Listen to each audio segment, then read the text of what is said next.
Passion for God, compassion for man. Tema ay provision through Christ, na kung saan na provision in Christ. At alam ko po na sa panahon ito ay marami ang mga mayroon po ang pag-iisip na sa lahat ng pananalapi, lalo na sa pag-i-enroll, kasi buwan ng June. Maaaring ang mga magulang ay sasabihin nila na saan kaya ako kukuha ng pag-enroll ng mga bata. Ito ay parang naging isa ng routine sa atin. Lahat ng nanay, tatay ay mayroong paghahanda sa kanilang mga anak.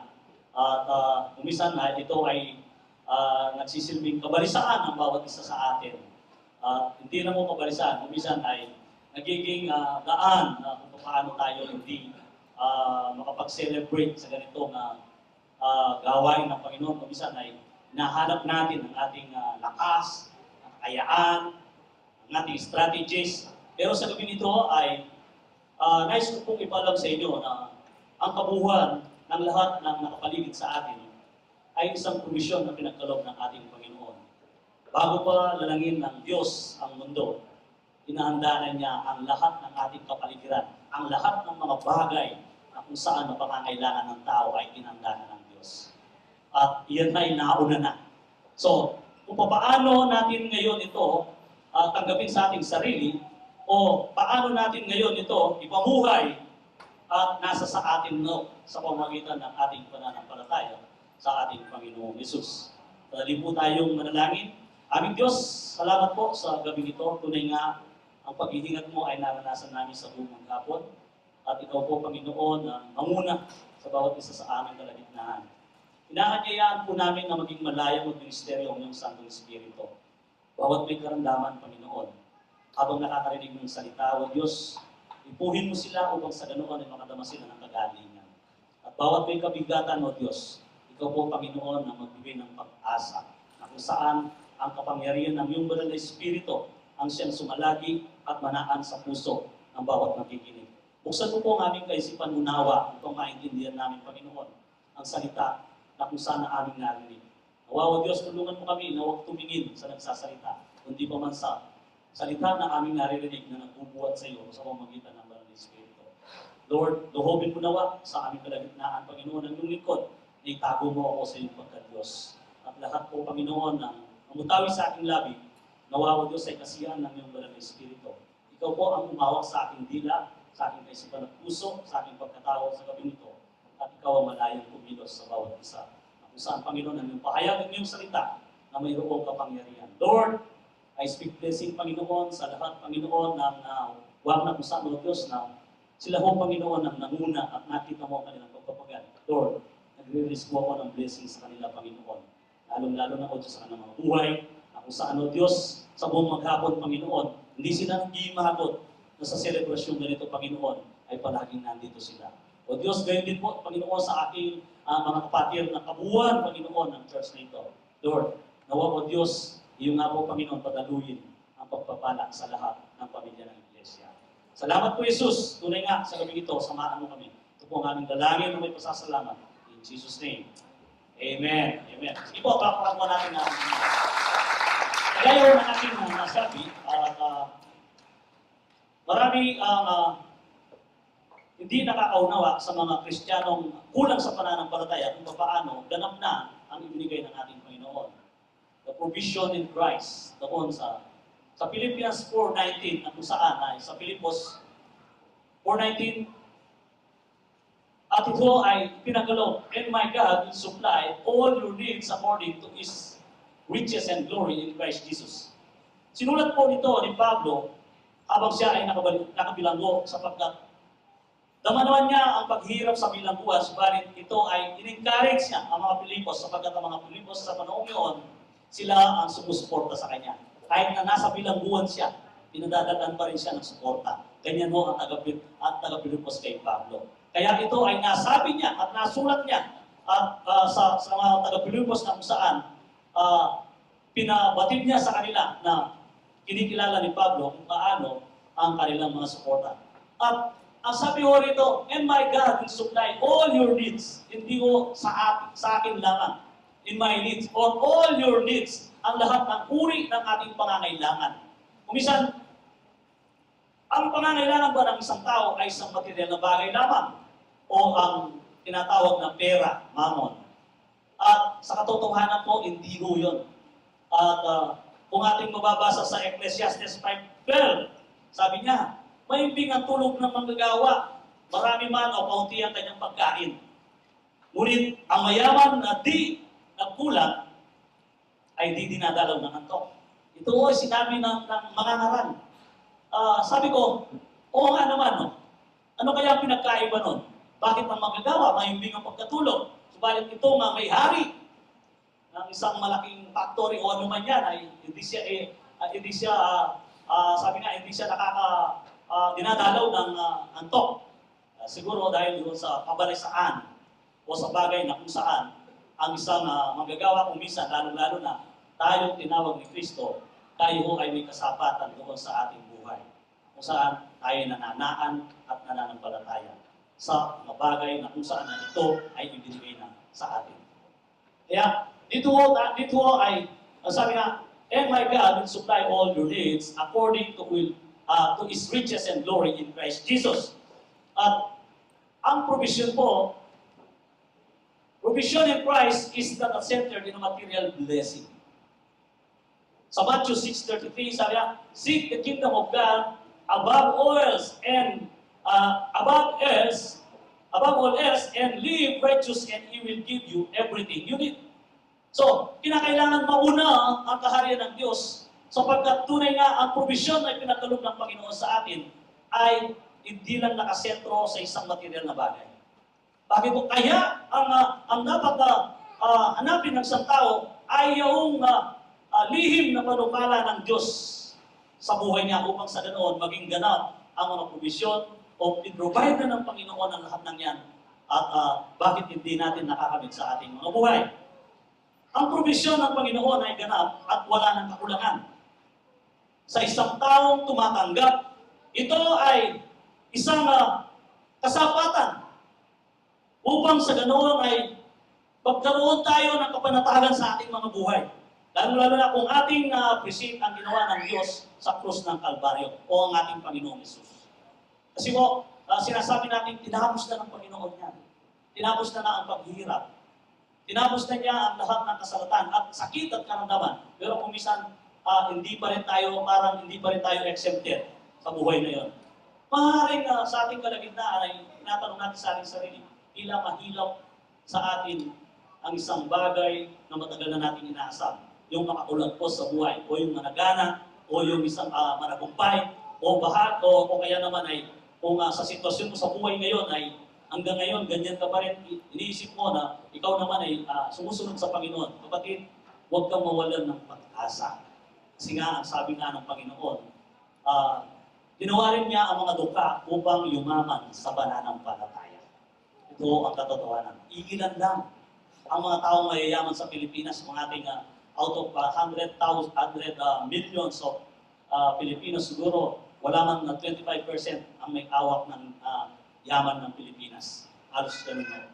Wala man 25% sa 100 million. Ibig sabihin, tayo ay nasa level pa rin ng poor, middle, at wala pa rin ang porsyento malaki sa riches. Kung saan, ganito ang katotohanan sa ating bansa. Kumalit, hindi mo tayo nawawala ng pag-asa. Provision in Christ is not centered in a material blessing na kung saan nga ang sabi niya, kailangan mahunaan natin ang kaariyan ng Diyos upang idagdag niya ang lahat ng yan. Anong idadagdag niya? Ikaw ba ay balisa? At ang Panginoon ay magdaragdag sa iyo ng kapayapaan. Ikaw ba ay kulang sa mga buhay na kung saan na wala kang laban doon sa binabayuhan ng problema? Unahin mo lang ang ating Panginoon at mayroong kang isang sanggata na maharapin ang mga bagay na yan upang hindi ka manghina. Unahin mo ang Panginoon. Provision in Christ more than material things is a spiritual treasure. Dito kasi sa Philippians, babasahin ko sa Philippians kasi mas maganda sa Tagalog kaysa English na kung saan ito ay sa Pilipos.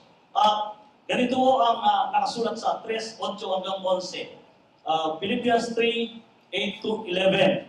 At samahan niyo po ako kung may Tagalog kayong Biblia. Oo, inari kong kabalugyan ang lahat ng bagay bilang kapalit ng lalong mahalaga ang pagkakilala kay Kristo Jesus na aking Panginoon. Ang lahat ng bagay ay pinalagay kong walang kabuluhan. Makamtan ko man o lamang si Kristo. At lubos na akong makiisa sa Kanya. Hindi ko hangad na maging matuwid sa pamamagitan ng kautusan kundi sa pananalig kay Kristo. Ang pagiging matuwid ko ngayon ay kaloob ng Diyos batay sa pananampalataya. Ang tanging hangarin ko ngayon ay lubusang makilala si Kristo, maranasan ang kapangyarihan ng kanyang pagkabuhay na maguli, makihati sa kanyang mga hirap, ito ho, sabi niya, makihati sa kanyang hirap na kung saan ay, kung minsan tayo ayaw natin na danasin ito, makihati sa kanyang mga hirap at matulad sa kanya, pati sa kanyang kamatayan. Sa pag-asang ako may muling bubuhayin. So, napaka-compassionate ko ni Pablo. Sa buhay ni Pablo, siya ay isang abogado. Siya ay may mataas na pinag-aralan. Kaya isa siya sa mga nagikayat ng mapatay si Felipe. At nung batuin na itong hindi ko si Felipe, si Stephen. Nung batuin, alam nyo, isa sa nangikayat si Pablo upang batuin si Stephen. Pero, siya ay abogado no. Pero nung kapanahonan yon, nung siya katagpuin ng Panginoon sa Road of Damascus, nagbago ang buhay ni Pablo. Ang sabi niya, binulag kasi siya ng Diyos. Pagkabulag ni Pablo, mga iilang araw lang at tatlong araw ay nakakita siya sapagkat ang sugo ng Panginoon ay pinadala sa kanya at pinagaling. At nung nakakita na si Pablo, nagbago ng kanyang buhay. Kaya sabi niya, kalugihan. Kalugihan ang lahat ng aking dala-dala. Ang ibig sabihin, walang kwenta. Ano man ang kanyang tinatamasa, ano man ang posisyon niya, ano man ang kanyang kilala si Kristo. Ito ay isang provision na kung saan sa bawat isa sa atin, kinakailangan makilala natin lubusan ng ating Panginoon. Sapagkat dito tayo umuugot ng tibay. Dito tayo kumukuha ng isang tapang na arapin ang bukas, arapin ang lahat ng mga pagsubok, unos man yan o bagyo sa iyong buhay, kaya mong arapin kung ikaw ay nakataan kay Kristo. Ito ang kailangan natin gawin sapagkat ang mga bagay na ito ay hindi tago o ito ay ipinagkaloob na ng Panginoon sa bawat isa sa atin. Unang-una, hindi ito nakasentro sa isang material na bagay na kung saan ay binibigyang importansya nito ang pamumuhay na ganap sa pamamagitan ng balanseng pamumuhay na nakaugnay sa spiritual na pamumuhay ng bawat isa sa atin. Kailangan daw balanse. Hindi ito ay exempted sa anumang hirap at anumang bagay at kinakailangan maghanap pa rin tayo ng ating pamumuhay. Kaya nga lang, kaya sinasabing balanse, kailangan ay mayroon tayong may pagkakaloob na bahagi sa ating Panginoon na ang spiritual nating buhay ay hindi nahuli, kundi ito ay nauna doon sa mga bagay nandito sa pagmundo. Ito ang kailangan natin. Bakit po? Kasi tayo na ay inanda ng Panginoon upang tayo ay magkaroon ng isang pakikipag-isa sa Kanya.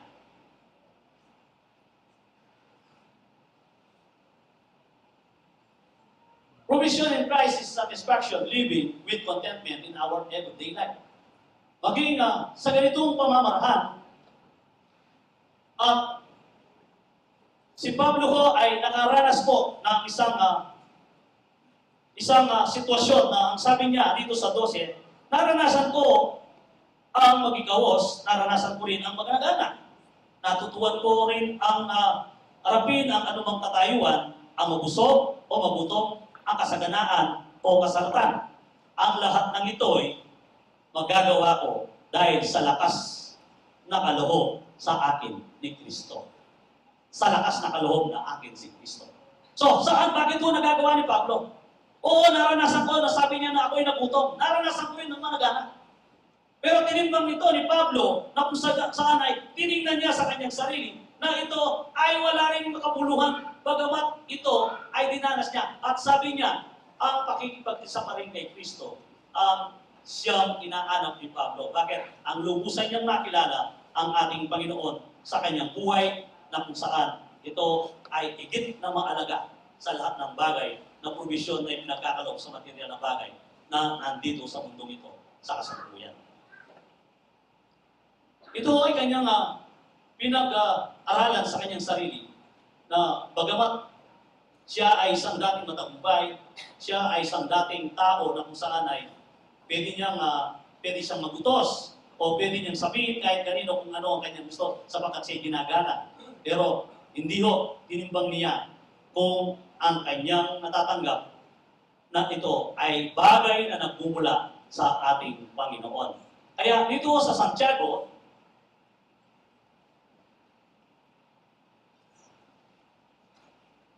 dito sa Santiago, sabi niya dito sa aklat ng Santiago, babasahin ko sa Santiago 1:17 at 18 na kung saan ay ganito ang sinabi ni Pablo. Yan. Ay ni Santiago. In every, sabi dito, 1, sa Tagalog ko, napakaganda, 1:17 hanggang 18. Bawat kaloob na mabuti ay ganap at buhat sa langit.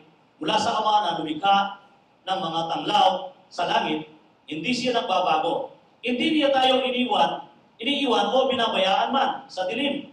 Niloob niyang tayo'y maging anak niya sa pamamagitan ng salita ng katotohanan upang matangi tayo at maging higit sa lahat sa kanyang mga nilalang. So, ang ibig sabihin, among his creature, sabi niya, that he would be a kind of a first fruit among his creature. Na niloob ng ating Diyos na nakakahigit tayo sa lahat ng kanyang nilalang. Ano ang ibig sabihin yun? Tayo ang pinaka-importante na nilalang ng Diyos. Sa totoo, sabi ko nga nung nagmimiti kami ni Pastor Manny, sabi ni Pastor Manny, actually sabi ni Pastor Manny, hindi kayo kailangan ng Diyos. Sabi niya nung nagmimiti ka. Sabi ko, bigla po ako parang ako ay nagkaroon ng puzzle. Pagkatapos ang sabi ni Pastor Manny, binigyan niya ang kasunod ang kanya sinabi, ang katotohanan, ikaw ang may kailangan sa Diyos. Tayo ang may kailangan sa Diyos.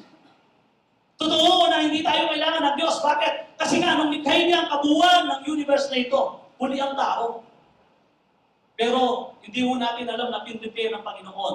May mga puno, may mga hangin kayong nananangap sa kasalukuyan, mayroong mga araw na nagbibigay ng vitamin A, at mayroon din na mga liwanag na kung saan na nanggagaling, may tubig na dumadaloy, at may hangin na oxygen na ating ginagamit sa ating buhay. Yan ang isang provisyon na hindi nakikita ng tao. Kung minsan kasi ang akala ng tao, ang provisyon na pinagkakaloob ng Diyos ay yung mga bagay na lamang na kailangan niya na sa kanyang buhay na kung paano siya maging komportable. Kaya ito si Pablo ang sabi niya, ang provisyon na na natatanggap ko ay yung ganap. Ibig sabihin ng ganap, walang kakulangan, ganap ang sabi ni Pablo. At yun ay nanggagaling sa Panginoon o sa Ama na nasa langit.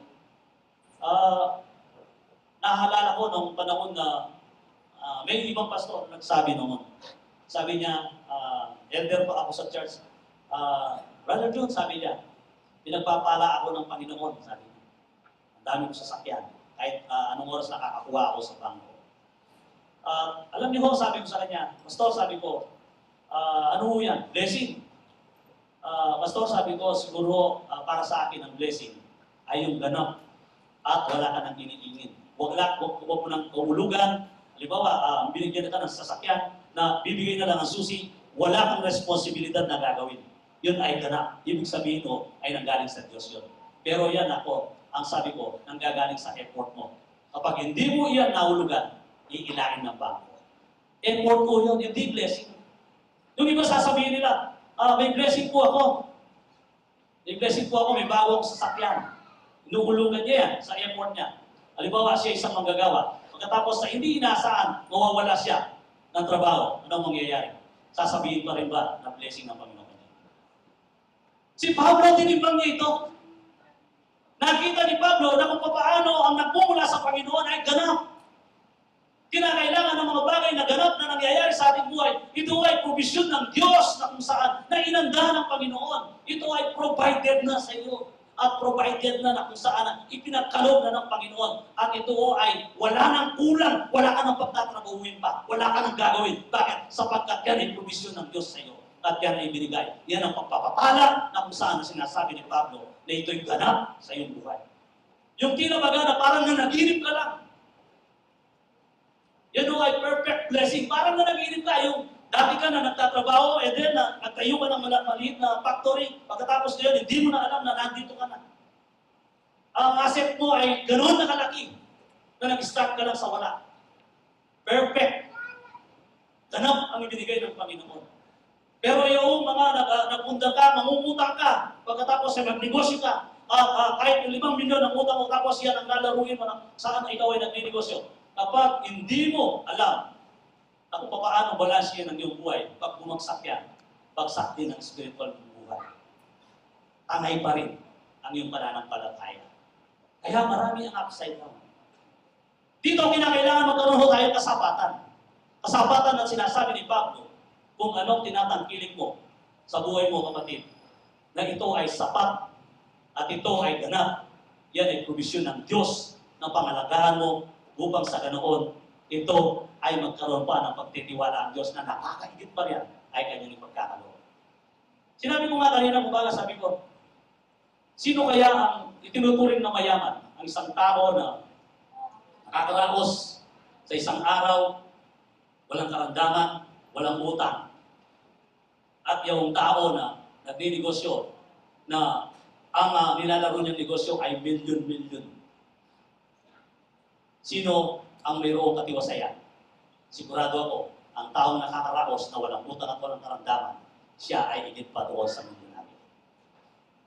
Ito ay ganap at ito ang sinasabi ng Panginoon na kung saan na provision na ipinagkakaloob ng Diyos na hindi natin ito namamalayan kung minsan akala natin normal sa ating buhay. Kaya hindi mo nakasentro sa isang material na bagay, kundi ito ay isang spiritual treasure na kung saan ay tago, subalit kinakailangan matuklasan mo, kagaya ni Pablo. Ang provision hong yan ay ginagawa sa pamamagitan ng isang tumatanggap na pagkilala sa ating Panginoon kung hanggang sa ka. Kailangan mayroong nagdidepend ka lang kay Kristo. Pag-depend lang ho tayo kay Kristo. Kung nagdidepend ka sa kay Kristo, iyon ho ay isang bagay na kung saan pinagkakatiwala mo ang iyong buhay at ikaw ay makakarakos. Bakit? Kasi nga ho, ang isang provision na ito ay kailangan mayroon tayong contentment sa ating buhay. Provision Christ satisfaction, living with contentment in our everyday life. Kaya si Pablo, ang nangyari nga, ang sabi ni Pablo, naranasan ko ito. Satisfied si Pablo. Naranasan pa nga ni Pablo na kung saan na siya kapag siya ay umahayo ay dinadat na siya ng bagyo sa gitna ng dagat at alam niyo ho ang kanyang barko ay nasisira. Hindi man makakarating sa kanyang pinupuntahan pero nararanasan niya yun. Pero si Pablo ay hindi nasiraan ng loob. Ang sabi niya, ang pagkakilala ko kay Kristo ay kasapatan at hindi niya ako pinapabayaan. Nandun man siya sa bilangguan na kung saan ay sa ilalim ng dumi na siya ay nakabilanggo at inagisan ng dumi, ang sabi niya, lagi pa rin ako magpasalamat sa aking Diyos. E tayo, problema pa lang. Kung minsan mayroon tayong pagtatanong sa Diyos. Ito ang malaking pagkakamali ng isang Kristiyano na kulang sa pananampalataya. Sabi niya, Lord, bakit makanya? Kung minsan sasabihin mo, Lord, bakit makanya? Hanggang yun hindi makanya kabibig. Kapatid, kinakailangan i-realize mo sa iyong sarili o tingnan mo ang kapaligiran mo at unawain mo kung ano ang mga provision na pinagkakaloob ng Diyos. Kapag iyan ay ikaw, siguradong naiiyak ka sa Diyos. Nasasabihin mo, Lord, bakit ba kanya? Wala mo tayong karapatan na magsabi nun sapagkat ang Diyos, ang provision niya ay pinagkaloob niya sa atin. Nasa sa atin lang kung paano natin ito i-grab, nasa sa atin ngayon kung paano natin trabahuin, nasa sa atin kung paano natin gawin, at nasa sa atin kung paano natin balansihin ang ating buhay spiritual habang tayo ay nandito. Bakit? Sapagkat tayo ay isang tao na nilagay ng Diyos dito, parang ang lahat ng bagay na ginagawa natin sa kasalukuyan ay paghahanda doon sa ating uwihan. Saan mo tayo uwi? Uwi tayo sa ating Ama na nasa langit. Bakit? Hindi mo tayo tagalupa. Kaya ang katawang yan, kapag ay namatay, ay iiwanan sa lupa, hindi dadalhin sa langit. Hindi mo tayo dito sa tagalupa na tayo ay mananatili dito. Sapagkat walang mananatiling tao dito, aabot ka man ng 100 years. Sa kasalukuyan kasi wala na atang umaabot ng 100 years. Pero pagkatapos nun, saan ka? Ang ibig ko sabihin, tinamasa mo man ang kaginawaan at kasaganaan sa 100 years. Pero kung wala ka pa rin pananampalataya sa ating Panginoon, saan ka pagkatapos nun? Ibig ko sabihin, sa isang bisita, sabi ko nga, ito ay isang ilustrasyon na kapag bisita ang tao, kapag siya ay nag-stay sa inyo ng isang araw, okay lang. Sisilbihin mo na siya ng mainam. Maaaring kung anong kinakain mo, kinakain niya. 2 araw, okay pa rin ng konti. Pero pangatlong araw, anong sasabi? Parang pabigat na sa akin ito At pagkatapos ka, na araw hanggang sa 1 linggo, hanggang sa, buti na yung minuli. Akala mo ng bisita yan. Ito ang nangyayari. Totoo ang nangyayari ito. Bakit?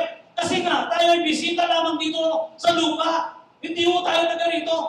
Kinakailangan ng ating sarili ay ihanda natin sa ating uuwian at ihanda natin ang ating sarili doon kung saan tayo na paparoon at kung saan tayo uuwi. Pero ang tao hindi ganoon. Bakit? Ayaw na niyang umalis dito sa mundo.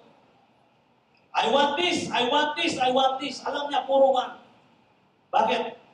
Kasi nga, ang tawag ng laman ay napakarami at walang kabusugan, walang sawa, walang satisfaction. Pero ang provision ng Diyos, kinakailangan masatisfied ka. Bakit? Ibinigay na ng Panginoon niya. Tuklasin na lang natin upang sa ganoon, tayo ay magkaroon ng isang buhay na mapayapa. Ang sabi ko nga, kahit na sa ganitong panahon na umuulan, maglaga ka lang ng kamote at bagupong, lagyan mo ng sili at suka, mahinit na kanin. Tapos, isawsaw mo yung nangok na kamote. Napakasarap. Wala kang utang, wala kang karamdaman, kakain ka. Tapos, kung mayroon kang isang duyan doon sa labas mo, doon ka kukuya-kuyakoy ka na rin. Presko ka. Wala kang isipan. Provision. Provision ho ng Diyos na hindi natin nakikita. Tayo ang gumagawa ng kabalisaan sa ating buhay. Bakit? Dahil hindi tayo balanse sa buhay nating spiritual at buhay na nandito. Kasi nga, kung anong ninanais ng mundo, sinusunod natin. Si Pablo, hindi niya niyakap ang ganito. Kontento siya, anuman ang kanyang kalagayan, mga bagay na pinapasalamat kahit ano ang kanyang kalagayan. Ang kaligayahan niya, ang taglay niya, ay nagmumula sa Espiritu na buhay ng Diyos. Kaya ang sabi ni Pablo, may kasapatan. Sapat sa kanya at hindi nagkukulang ang Diyos. Nagdidepende lang siya kay Kristo. Kasi sa Roma 5:6, sapagkat noong tayo'y mahina pa, namatay si Kristo sa takdang panahon para sa mga makasalanan. Verse 7, mahirap mangyari na ialay ni naman ang kanyang buhay alang-alang sa isang tao matuwid. Bagamat maaaring may mangangas na gumawa nito, alang-alang sa isang mabuting tao, ngunit pinadarama ng Diyos ang kanyang pag-ibig sa atin na namatay si Kristo para sa atin noong tayo'y makasalanan pa. At ngayon, pinawalang sala tayo sa pamamagitan ng kanyang dugo, lalo na tiyak na ikaliligtas tayo sa puot niya. Wala na tayo sa puot ng Diyos. Inalis mo tayo sa galit ng Diyos. Bakit? Sa pamamagitan ni Kristo. Na sana tayo ay kasama doon sa atula ng parusaan ng Panginoon. Ang puot ng Diyos ay iba. Kung ating babasahin ang lumang Old Testament, ang puot ng Diyos iba ho. Mahaba ang pasensya ng Diyos, pero ang kanyang puot kapag ito ay kanyang ginawa ay totally was out. Di ba ang mga Israelita nung hindi sila naniwala kay Moses na sa tablet ng bato na dala niya sa kautusan at nung inalis ni Moses, anong nangyari? Pumuka ang lupa. Nilamon ang mga makasalanan. Kanya nung magalit ang Diyos. Kung gawin pa kaya ng Panginoon, ng Diyos natin, gano'n na kapag tayo nagkakasala, ibubukain niyang lupa at lalamunin ang makasalanan. Pero hindi mo gano'n. Napakabuti ng ating Diyos. Bakit? Kasi nga, si Kristo ang kanyang ipinagkasundo sa bawat isa sa atin. upang tayo makaiwas sa galit ng Panginoon at makahati man tayo doon sa kahirapan ni Kristo na tayo mayroong pagtitiis. Pero bandang muli, ang ating Panginoon ang uuwian natin at makakasama natin sa buhay na walang hanggan. Palakpakan po natin.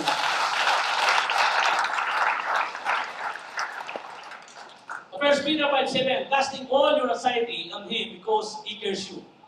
Ibigay na natin ang lahat nating malalahalanin sa buhay natin sa ating Panginoon. Bakit? Siya ang pumupukpok, Siya ang kumakalinga, at hindi tayo pababayaan ng ating Panginoon.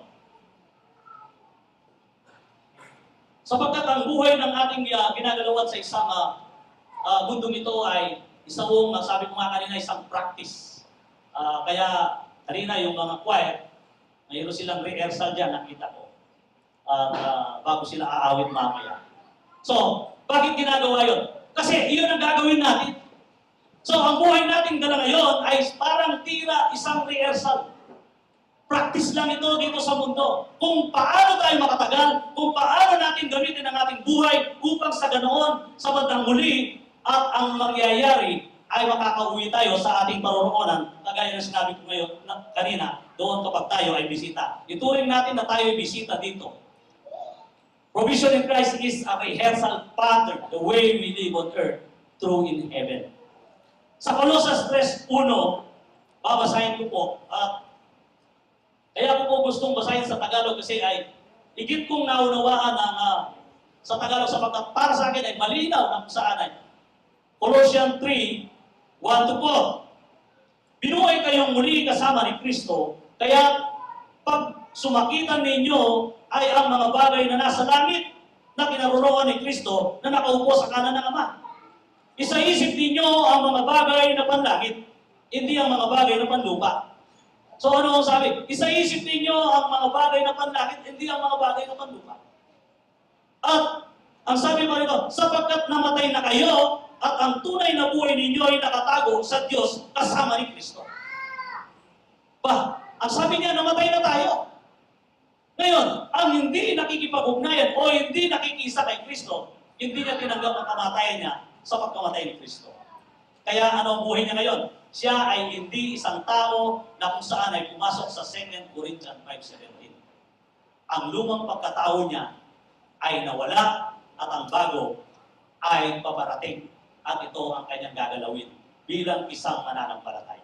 Kaya kapag hindi mo inangkin na ikaw ay namatay na kasama ni Kristo, ang ibig sabihin, hindi ka gahanong naniniwala at hindi mo natitiyak ang iyong kaligtasan na kung saan ay tinapos ng Diyos sa krus ng Kalbaryo ang lahat at ang bagay na provisyon na pinagkulob niya ay yung inanda niya ang para sa iyo sa buhay na walang hanggan.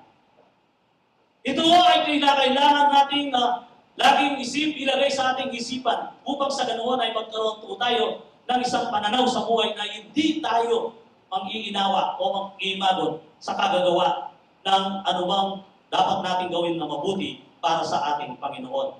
Bakit? Kasi nga, ang provision ay rehearsal lamang. Ang provision ng Diyos ay rehearsal na lamang. Ibig sabihin, lahat yan pwede na nating gawin. Kaya lang, malaya.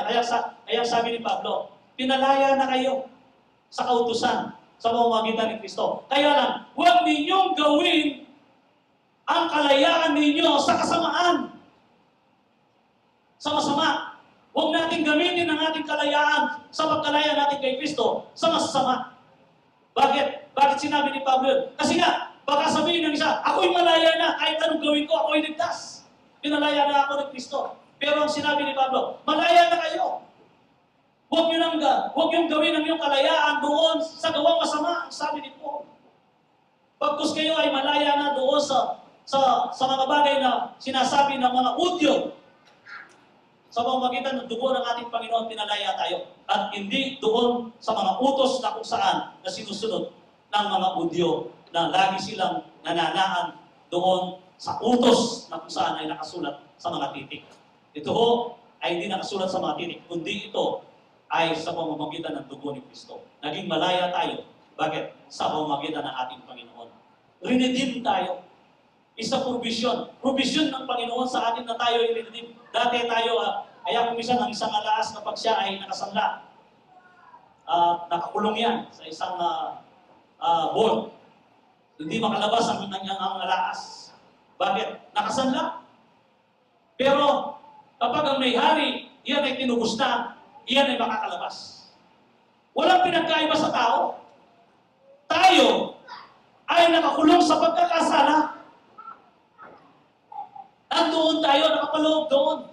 Kaya hindi tayo makagawa ng mga mabubuting bagay na naaayon sa ating Panginoon. Bakit? Tayo nakakulong doon. Bakit? Tayo ay alipin ng kasalanan. Pero, nung rinidim tayo ng ating Panginoon sa pamamagitan ng kanyang buhay na nagkatawang tao, sa pamamagitan ng kanyang dugo na nabubo sa krus ng Kalbaryo, anong nangyari? Naging malaya tayo. At tayo ngayon ay libre. Bakit? Ang pagkalibre natin ay huwag natin gamitin doon sa isang bagay na hindi nakaayon sa ating Diyos o sa ating pananampalataya. Huwag nating isakripisyo ang ating sariling pananampalataya doon sa mga bagay. Wala naman umabot na 2,000 taon na tao.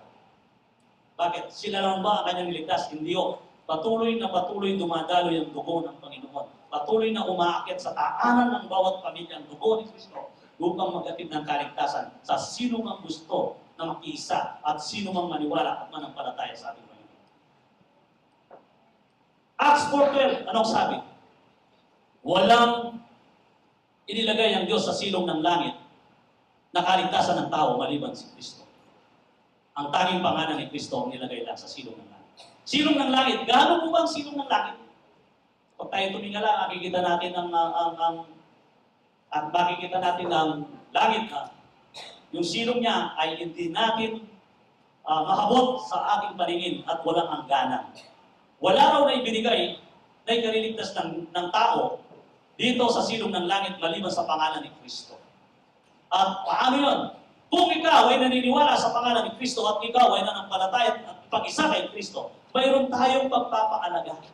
Bakit to? Kasi yung kanyang ginawa ay priceless.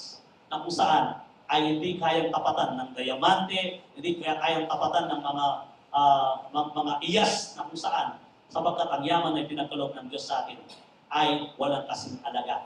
Ano ho ang pinagbayad niya? Ang kanyang dugo, ang sakripisyo, na kung saan ito ay nanggaling din sa ating Diyos. Dugo na kung saan ay walang alagang katumbas.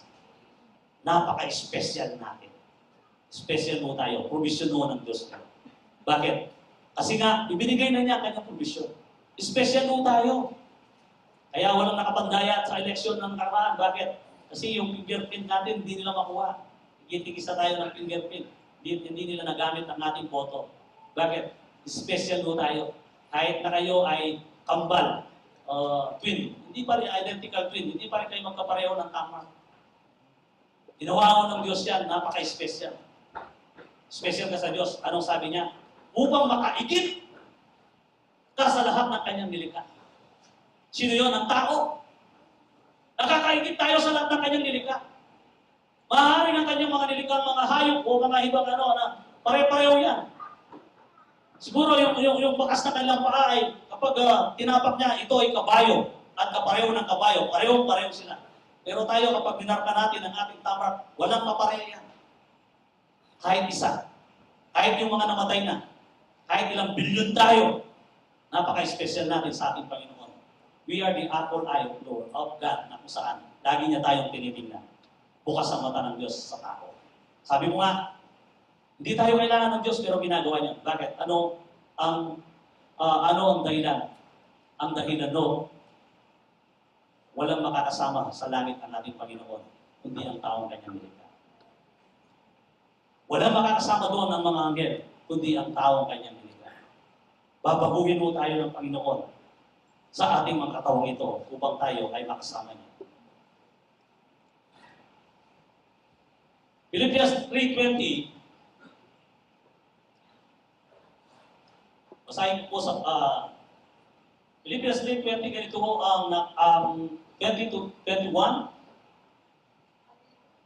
Sa kabilang dako, ang langit ang tunay nating bayan. Mula rooy, hinihintay natin na may pananabik ang Panginoong Jesucristo, ang ating tagapagligtas. Pagdating ng araw na iyon, babaguhin niya ang ating katawang lupa at gagawing maluwalhati tulad ng kanyang katawan sa pamamagitan ng kapangyarihang ginagamit niya ginamit niya sa pagpapasuko sa lahat ng bagay. So, ang katawan pa lang yan ay papalitan ng Diyos. Ito ang ating gagamitin sa pagpapasuko sa anumang uri ng bagay dito sa kanyang nilikha. Kanya no ang kalwalatian ng Diyos. Kaya, kung ikaw ay nabubuhay na may takot ngayon, kapatid, fear not.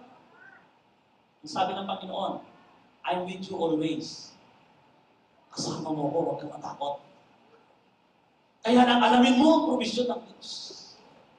Provision pala ng Diyos ito. Kinakailangan na i-embrace mo ito, yakapin mo ito, kinakailangan kunin mo ito, i-grab mo ito, upang sa ganoon ay mapagtagumpayan mo ano man ang nangyayari dito sa mundo. Ang sabi niya, papalitan ng Diyos yan, darating ang araw ang katawang yan. Ang katawang yan ay hindi nakagaya na katawan na nalulusaw, katawan na napapagod, katawan na ito ay nakakaramdam ng hirap, at ang katawang yan na nagsasawa. Papalitan ho ng Diyos yan. Kapag pinalitan na ng Diyos yan, nakasama natin doon, wala na tayong gagawin.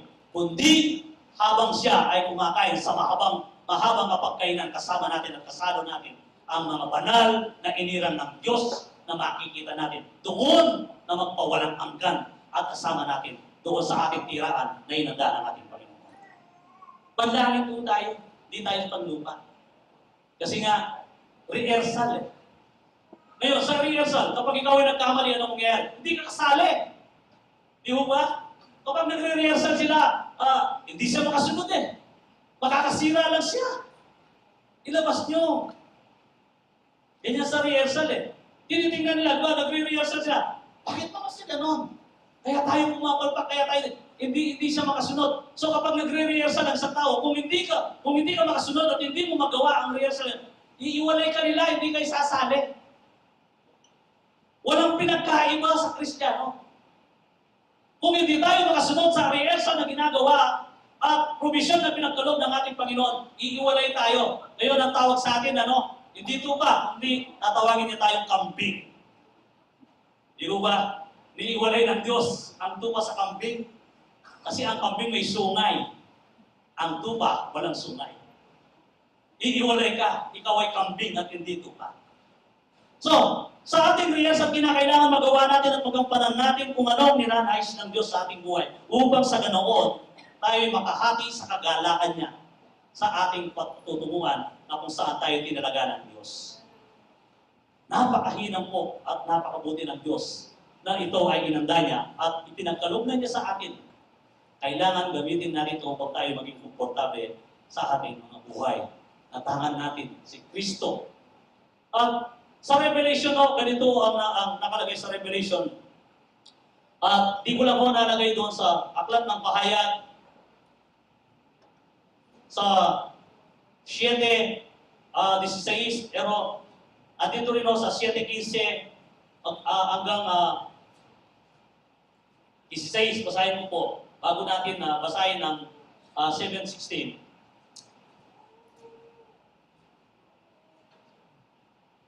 Dito sa Pahayag 7, umpisa po ng 13. Kasi dito, nagtanong si John, nung siya ay dinala doon sa langit ng Panginoon at pinakita, at nagtanong si John ay may nakita siyang matanda, sabi niya, ginanang ako ng isa sa matatanda. Sino ang mga taong nakadamit na puti? Saan sila nanggaling? Hindi ko po alam, ang sabi ni John. Tugon ko, kayo ang nakakaalam. At sinabi niya sa akin, sila ang mga nagtagumpay sa kabila ng mahigpit na pag-uusig. Nilinis nila at pinuti ng dugo ng kordero ang kanilang damit. So, nilinis nila ang kanilang damit na ang sinasabi, yung robe of righteousness na kung saan ang dugo ng kordero. Sila ay nagpalinis. And then sa 15 sabi niya, iyan ang dahilan kung bakit sila nasa harap ng trono ng Diyos at naglilingkod sa kanya araw at gabi sa templo niya at nakaluklok sa trono ng kumukutkop sa kanila. Hindi sila magugutom o mauuhaw. Hindi na sila mabibilad sa araw o mapapasok ng anumang matinding init. Sapagkat ang korderong nasa gitna ng trono na magiging pastor nila, sila'y dadalhin niya sa mga bukal na tubig na nagbibigay buhay at papakirin ang Diyos ang luha sa kanilang mga mata. Wow! Ganun pala ang ating pupuntaan.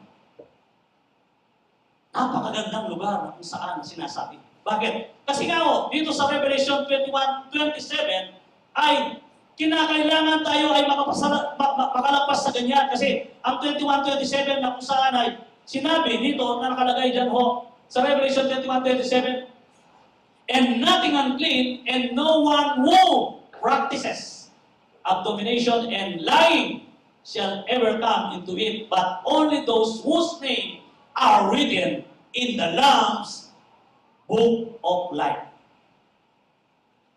Sabi po ng Amen ang nakalista ang pangalan sa aklat ng buhay. Amen.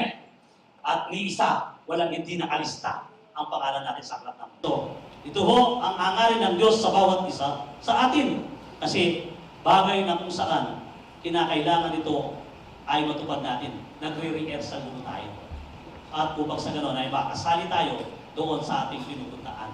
Ang pinupuntahan natin at ang inuuwian natin ang ating amang nasa langit. Nakasama tayo doon. Anong sabi? Hindi ka naluluha. Kapag nakikita kang lumuluha ng Panginoon na nakita mo na ang pamilya mo ay 8, pero 7 lang kayo at lumuluha ka, lalapitan ka ng Panginoon.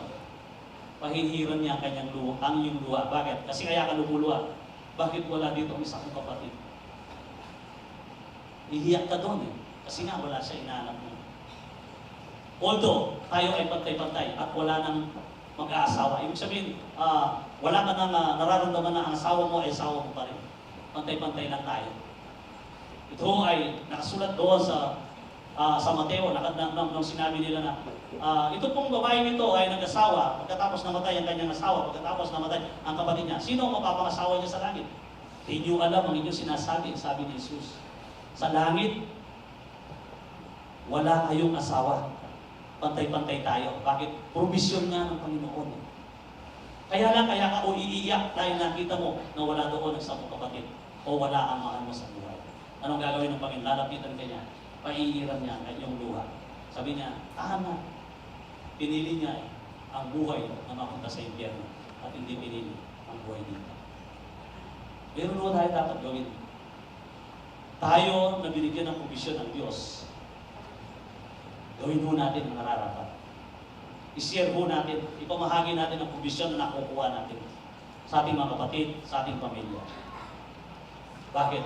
Kasi nga darating ang panahon, baka tayo lumuha doon sa langit at sasabihin ng Panginoon, pinili ng iyong kapatid ang nasa impyerno, hindi niya pinili dito sa langit.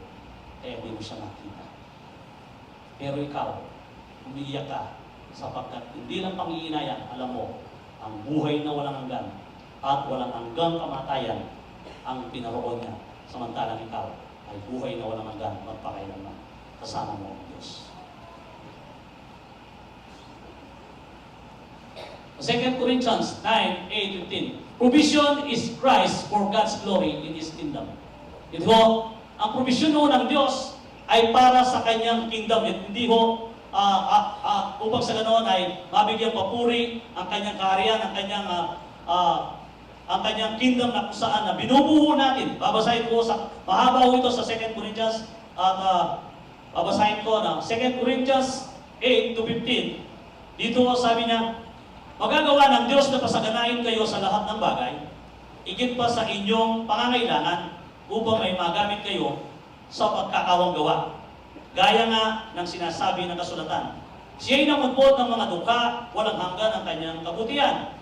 Ang Diyos na nagbibigay ng binhing inaasik at tinapay na makakain, ang siya rin magbibigay sa inyo ng binhi na magpapalago nito upang mamunga ng sagana ng inyong kabutigang loob. Pasasaganain niya kayo sa lahat ng bagay para sa lalo kayong makatulong sa marami. Sa gayoy, dadami at magpapasalamat sa Diyos dahil sa inyong tulong na dadalhin ko sa kanila. Ang pagtulong ninyong ito sa mga kapatid ay hindi lamang makakatugon ng kanilang pangangailangan, kundi magiging dahilan pa ng walang hanggang pagsasalamat nila sa Diyos. Ang bukas palad ninyong pagbibigay ay magpapatnubay sa kanila at matapat ninyong tinatalima ang mabuting balita ni Kristo. Dahil diyan, magpupuri sila sa Diyos, kaya buong pagmamahal nila kayong idadalangin dahil sa dakilang kaloob ng Diyos sa inyo. Salamat sa Diyos dahil sa kaloob niyang walang kapantay. Ito ay sinabi ni Pablo. Kaya alam niyo ho, kapag kayo ay nagbibigay na tuwang-tuwa, hindi mo nawawala ng saysayan. Dilat ang mata ng Diyos. Nakikita niya. Kapag kayo ay tumutulong sa tao na walang pakundangan na hindi naghibagot, ang ibig sabihin niyan, kayo ay nagpapalago sa kingdom ng Panginoon. Bakit? Ang sabi ni Pablo, sa ganoon, ang sabi niya, magpupuri sila sa Diyos. Makikita nila ang mukha ni Kristo sa inyo. Makikita nila ang karakter ni Jesus sa inyo. Bakit? Kayo na mahabagin. Kahabagin kayo ng Diyos. Mapalad ang mahabagin, ang sabi ng Panginoon. Kaabagan sila ng Diyos. Bakit? Ito ho ang mga bagay na kinakailangan gawin ng isang karakter ng Kristiyano. Nagpapasalamat po kami mga pastor na subali sa aming mga allowance ay mayroong nagbibless sa amin. At hindi po kayo nawawala sa amin sa kapapanalangin na pagpapalain kayo ng Panginoon, hindi kayo pagkulangan. Hindi lang sa material na bagay. Lagi naming dinadalangin na kayo ay safety. Ang buhay ninyo, ang anak ninyo, ang kabuhayan ninyo, ang inyong resources. At ito ho ay may ganti namin. Ang Diyos ang gaganti sa inyo. Kami, wala kaming bahagi na may ganti sa inyo. At lahat na nagbibigay tumutulong sa ating church, ito ho ay nakikita ng Diyos. Bagamat ang Panginoon, hindi niya kailangan ng yaman. Subalit kung babasahin mo ang aklat ng Lumang Tipan na kung saan ang ating Panginoon ay maayos na Diyos. Alam niyo ba na maging sa Candelaria, sinasabi ng Panginoon, kung anong kahoy, kung anong ugis, kung anong sukat, doon sa templo. Ganun ang ginagawa ng Panginoon. Ang Diyos hindi kasya sa templo, pero kaya niya ginagawa ito upang sa ganoon, tayo ho ay magkaroon ng isang pananaw na isang tao na sumusuporta sa kaariyan ng Diyos. Na huwag gimagot at hindi ho tayo hihinto. Bakit? Habang tayo pinagpapala ng Diyos, pagpapalain niya ang sambayan mo, pinagpapala ang gawain ng Diyos. Ito ang katotohanan na hindi kayo magkukulang. Wala hong kasing dakila ang Diyos sa lahat ng matapat na anak na kanyang nakikita. Sapagkat dilat ang Diyos at alam niya kung ano ang ginagawa ng bawat isa. Let me reach toward God. Ito ang sinasabi. God who made the world and all things in His sins is the Lord of heaven and earth does not dwell in the temples made with hands. Hindi ho naniniraan ng Diyos sa gawa ng mga ganitong, ang ibig sabihin, hindi kakasya ang kalwalatian ng Diyos. Malaki ang Diyos. Hindi mo naman pwedeng paupuin dito. Pero ano ang provision na ating nakikita? Yakap tayo ng kanyang presensya, ng kanyang kapangyarihan, ng banal na Espiritu. Kahit saan man, andon ang ating Panginoon sa laki niya. Although hindi mo siya naniniraan, hindi pwedeng tumira sa templo, pero ang templo ay kinasiyahan ng Diyos. Bakit? Sapagkat dito natin ginagawa ang selebrasyon na kung saan tayo sumasamba sa Diyos. Kaya nakikita, kailangan komportable tayo, mayroon tayong kung anong kakulangan. Ayaw ng pamilya ng Calvary na habang tayo nananabahan, kung tayo ay pawis na namamaypay. Siyempre, hindi tayo komportable. Ginagawa ho natin yan sa kingdom. For the kingdoms of God. That feelings towards God. Nor he is served by human hands, and though needed anything, since himself gives to all people life and breath and all things. Since, sabi niya, siya nagbigay ng hininga ang lahat ng bagay sa tao.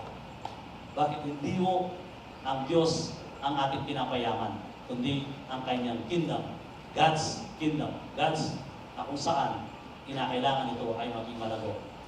Sa 2 Corinthians, 1 Corinthians 3:7, ang sabi nga, para walang may pagmalaki ang tao, I planted, Apollos watered, but God was causing fruit. So then neither the one who plant or nor the one who water is anything. But God who causes the growth. Ang Panginoon ang nagpapalago at hindi tayo. Ang Panginoon ang nagpapalago sa anumang bagay. Kaya sa gabi pong ito, at pangwaso, all riches and glory belongs to Christ Jesus. But my God shall supply all your need according to His riches and glory by Christ Jesus.